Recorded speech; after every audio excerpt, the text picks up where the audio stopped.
Securities and Exchange Board of India, or SEBI as we know it, approved a range of measures in its yesterday's board meeting. These measures have been taken to strengthen the securities market and the corporate governance of the listed entities. I'm Neha Vashisht from ET Markets. Let's take a look at the key highlights of the meeting. Number 1. Reduction of listing time to 3 days from IPO closure. SEBI has approved the proposal for reducing the time period for listing of shares for IPOs to 3 days instead of 6 days from the date of issue closure, which is also known as T-Day. The revised timeline of T plus 3 days will be made applicable in 2 phases. The new listing time frame will be voluntary for all the public issue opening on or after September 1st, 2023 and mandatory for the issue which comes on or after December 1st, 2023. This will help in fastening the listing process and provide quicker access to the capital market for issuers. Number 2. Disclosure requirement by FPIs. SEBI has also prescribed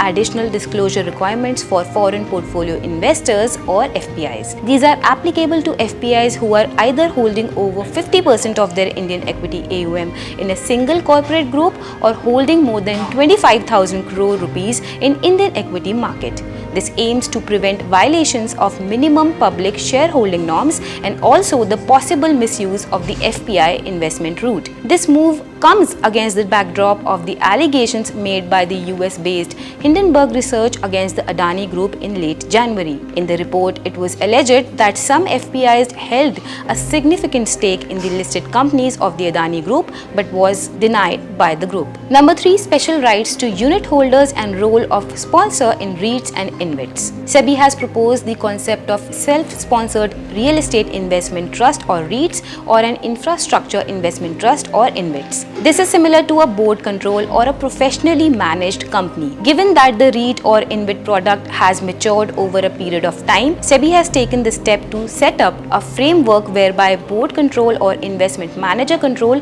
REIT InvIT can be set up. Secondly, similar to the corporation law, it has provided a special right to unit holders of REITs and InvITs with a 10% and above holding to nominate a representative on the boards. This will fulfill the important demand of REITs and InvIT holders. This move will give greater comfort to institutional investors who would want to have certain governance rights by way of their board representation. On number 4, we have delisting of NCDs. SEBI has also approved provisions related to the listing of non-convertible debt securities or NCDs and voluntary delisting of NCDs. According to SEBI, if an entity with listed debt securities has outstanding unlisted NCDs as on December 31st, 2023, the entity will have the option to list them, but it would not be mandatory to do so. Also, entities having privately placed listed debt securities wherein the number of debt security holders is less than 200 will be eligible to delist their debt securities under this framework.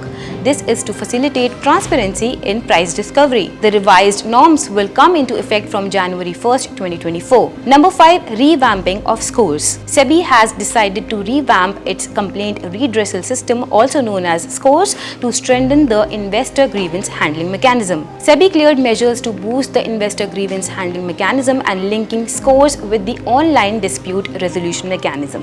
It would also look at reducing timelines, introducing auto-routing of the complaint to the concerned regulated entities and auto-escalation of the complaints in case of non-adherence to the prescribed timelines by the regulated entity. Lastly, on number 6, we have LPCC for boosting corporate bond market. As part of efforts to boost the corporate market, SEBI has also okayed enabling direct participation by clients in the limited purpose clearing corporations, also known as LPCC. The launch of LPCC is expected to facilitate active trading by enabling them to finance their inventory of bond holdings through an active repo market.